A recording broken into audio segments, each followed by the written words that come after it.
All right, Japan turn 2. They have 40 IPCs to spend. They'll be advancing their tech for 4, buying a factory, minor factory for 12, 2 transports for 14, 2 infantry for 6, and an artillery for 4. They're making 4 attacks this round, only 1 of which will require dice because 3 of them are walk-ins. But in China, they will be hitting Sichuan with 2 infantry from Yunnan and 2 strategic bombers, from Guangxi. They'll also be hitting Kwaichao with the stack of infantry from Anhui and the artillery. They'll be hitting Hopei with an infantry and artillery and a mech. And they'll be hitting Suiyuan with just a single infantry there. We only have 1 set of dice to roll for the Sichuan attack, so let's get right to that. Okay, for the attack on Sichuan, the Japanese are coming in with 2 infantry at 1 and 2 strategic bombers. That's 4 2s. I hope nothing silly happens. Got the hit. That's all we needed. And the Chinese get to defend.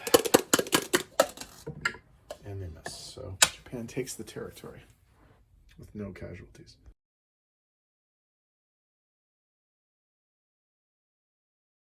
Okay, let's do the non-combat moves for the Japanese. They're going to be moving all of their fighters and tactical bombers from Guangxi to Yunnan. They'll be moving the infantry from Hunan to Yunnan. They'll be moving the infantry and artillery from Jiangxi into Guangxi. They'll be moving 4 infantry and 1 anti-aircraft from Zhehol to Anhui. The 2 Strat bombers are going to land in the Sichuan attack, are going to land in Anhui. 2 infantry from Manchuria will walk south into Zhehol. The fighter from Manchuria will fly down to Guangxi. Actually, 1, 2, 3, 4.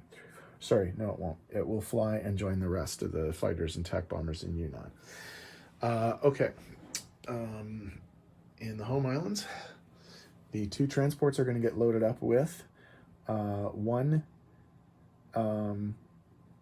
artillery and 1 tank from Japan, an infantry from Korea, and then they're going to pick up on Iwo on the way by. They're going to pick up the infantry there, and they're going to go down to the Carolines and unload. Down in the Carolines, the aircraft carrier in C-Zone 33 is going to move to C-Zone 46. The aircraft carrier, the cruiser, the destroyer, and the sub from whatever this C-Zone is, the one with Palau in it, C-Zone 34, is going to also move to C-Zone 46. And then the battleship and 2 transports loaded up with 2 infantry and 2 artillery are going to move from Palau to C-Zone 33 and unload in the Carolines. So there's going to be a fairly significant naval force in the Carolines. Okay, that should be it. Let me tidy up the board and I'll come back with placement and money. In terms of placement of new units, the 2 new transports are going into C-Zone 6. The 2 new infantry are going into Japan. And the new artillery is going into Japan.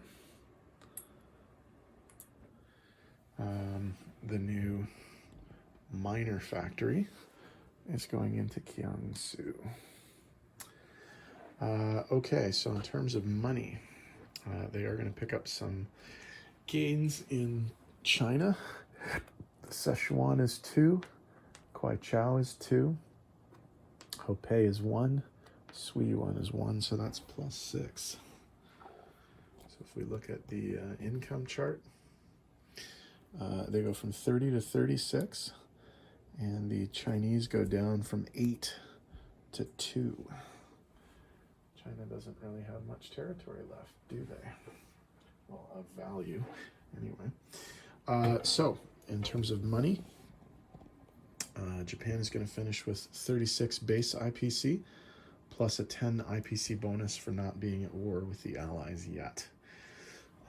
They have a fairly substantial naval presence in the South Pacific.